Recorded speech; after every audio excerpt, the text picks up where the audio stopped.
नमस्कार, ॲडव्होकेट नरेंद्र माधव या यूट्यूब चॅनलवर आपलं सहर्ष स्वागत. आज आपण overview of the process of the court matters, court मॅटरच्या क्रिमिनल असू द्या, सिव्हिल असू द्या, प्रोसेसचा एक ओव्हरव्ह्यू आपण घेणार आहोत. आणि नेमकं ओव्हरव्ह्यूमध्ये कशा पद्धतीने कोर्टातल्या प्रोसेस चालतात, कोणकोणत्या स्टेजेस आहेत याची इत्तुंभूत माहिती आपण या व्हिडिओमध्ये घेणार आहोत.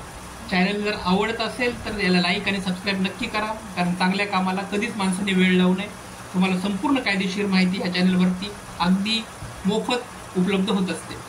तर पहिल्यांदा बऱ्याच सर्वसामान्य माणसाच्या मनामध्ये कोर्टाची प्रोसेस कशी असते, कोर्टाच्या प्रोसेसमध्ये कोणकोणते स्टेजेस येतात, कोणकोणते क्लासिफिकेशन त्या कोर्टाच्या प्रोसेसमधले असतं, हे बऱ्याच लोकांना जाणीव नसते. तर सर्वसामान्य लोकांना याची माहिती हवी, ह्याच उद्देशाने आम्ही हा व्हिडिओ बनवत आहोत. पहिला आहे की प्री ट्रायल स्टेज. तर प्री ट्रायल स्टेजमध्ये ट्रायलच्या अगोदरची जी स्टेज आहे त्याला प्री ट्रायल स्टेज असं म्हणतात. त्यामध्ये filing of the complaints and petition, एखादी कंप्लेंट फाईल करायची असेल किंवा एखादं पिटिशन त्या ठिकाणी फाईल करायचं असेल ती त्या ठिकाणी पहिली असते.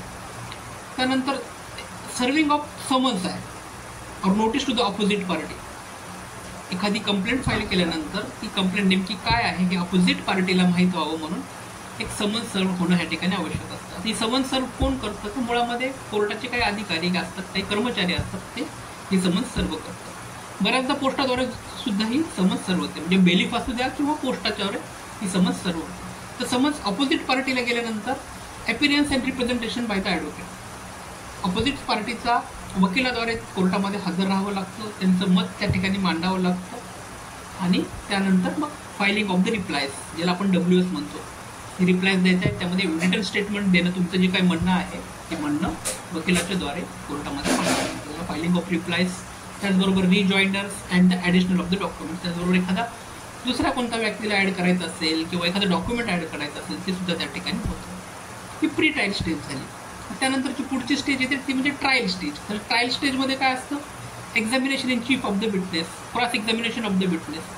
आता जसं की आपण पाहतो की ज्या ठिकाणी पुढची ट्रायल स्टेज चालू होते त्यावेळेला दोन्ही पार्टी त्या ठिकाणी येतात आणि दोन्ही पार्टीचं सर तपासणी, उलट तपासणी ही जी गोष्ट आहे ह्या ठिकाणी अनुषंगाने ही सगळी प्रोसेस कोर्टाला करावी लागते. त्याचबरोबर प्रोडक्शन ऑफ एव्हिडन्स, जे काही एव्हिडन्स आहेत, जे काही पुरावे आहेत, त्या पुरावे त्या ठिकाणी सादर करावे लागतात. संबंधित पुरावे सादर केल्यानंतर वकिलांचे आर्ग्युमेंट होते, आर्ग्युमेंट ऑफ द ॲडव्होकेट. जी ॲडव्होकेटची जी काही आर्ग्युमेंट आहे ती ॲडव्होकेटची आर्ग्युमेंट ह्या अनुषंगाने होते. ही झाली ट्रायल स्टेज. आता ट्रायल स्टेज नंतर पुढची स्टेज आहे post trial stage. Post trial स्टेजमध्ये काय होतं की जजमेंट केलं जातं. त्यावेळेस वकिलांची आर्ग्युमेंट झाल्यानंतर त्यामुळे जजमेंटला मॅटर लागतं किंवा ऑर्डर होते एखादी. ही जजमेंट आणि ऑर्डर अपोजिट पार्टीला किंवा एखाद्या पार्टीला मान्य नसेल तर ती पार्टी एकतर अपिलात जाऊ शकते किंवा जी जजमेंट किंवा जी ऑर्डर, जी डिग्री पासआउट झाली ती सेटासाईड, एक्स पार्टी असेल तर ती सेटासाईड करावी लागते. अपिलात जर ॲप्लिकेबल असेल तर तुम्ही अपिलात जाऊ शकता, ती सुद्धा CPCच्या नियमानुसार. आणि जी एक्झिक्युशन ऑफ डिग्री आहे किंवा ऑर्डर आहे तिची डिग्रीची एक्झिक्युशन प्रोसेस आपल्याला अंमलबजावणी करावी लागते डिग्रीची. हे झालं पोस्ट ट्रायल प्रोसेस. आता कोर्ट प्रोसिडिंगमध्ये एक्झॅक्टली काय चालतं तर हिअरिंग चालतं. हिअरिंगमध्ये काय होतं ते ओरल आर्ग्युमेंट होतात, एव्हिडन्सचं प्रेझेंटेशन होतं आणि त्यानंतर ॲडजमेंट होतं, पोस्टमॉर्टम ऑफ द हिअरिंग होते, डायरेक्शन देतो कोर्ट. बऱ्याच वेळेस मॅटरमध्ये कोर्ट इन्स्ट्रक्शन करतो पार्टीला की असं असं करा, तसं तसं करा, ही चूक आहे, ती चूक आहे. ते संबंधित सगळी माहिती कोर्ट पार्टीच्या वकिलाद्वारे ती सांगत असते की वकिलांना सांगते की तुमच्या पार्टीमध्ये हे कमी आहे, हे डॉक्युमेंट जोडा वगैरे वगैरे. पण ऑर्डर्स होतात त्यानंतर.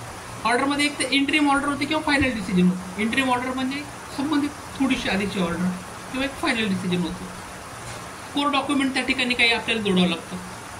कंप्लेंट आहे, पिटिशन आहे, कंप्लेंट पिटिशन त्या ठिकाणी जोडावं लागतं. रिटन स्टेटमेंटचे जे डॉक्युमेंट आहे त्या ठिकाणी जोडावं लागतं. हे सगळं ॲफिडेव्हिटमध्ये सुद्धा आपल्याला पक्षकाराला त्या ठिकाणी ॲफिडेव्हिटमध्ये द्यावं लागतं. तर या सगळ्यामध्ये एक डॉक्युमेंटला एक्झिबिट पडतात, त्याला एक्झिबिट नंबर असं म्हणतात. ते प्रत्येक डॉक्युमेंटचे एक वेगवेगळे एक्झिबिट नंबर पडतात. एक्झिबिट म्हणजे काहीतरी डॉक्युमेंटला दिलेली नंबरिंग असते, जे एव्हिडन्सला वगैरे इम्पॉर्टंट असते. त्यानंतर जजमेंट होतं, जजमेंटची कॉपी होते. काही ठिकाणी जजमेंट आणि ऑर्डरमध्ये पण फरक आहे, त्याचा मोठा व्हिडिओ आपण नंतर पाहूया. पण हे एक ओव्हरव्ह्यू आपण कोर्टाच्या प्रोसेसच्या अनुषंगाने आज या ठिकाणी घेतलेली आहे की कोर्टाच्या प्रोसेसमध्ये प्री ट्रायल स्टेजपासून trial stage, post trial stage, त्यानंतर हिअरिंग आणि त्यानंतर जजमेंट लागल्यानंतर कोणकोणते महत्त्वाचे डॉक्युमेंट आहेत ह्याचा आपण ह्या व्हिडिओच्या अनुषंगाने आज माहिती घेतली. चॅनल जर तुम्हाला आवडत असेल तर नक्की लाईक करा, सबस्क्राईब करा ही विनंती. धन्यवाद.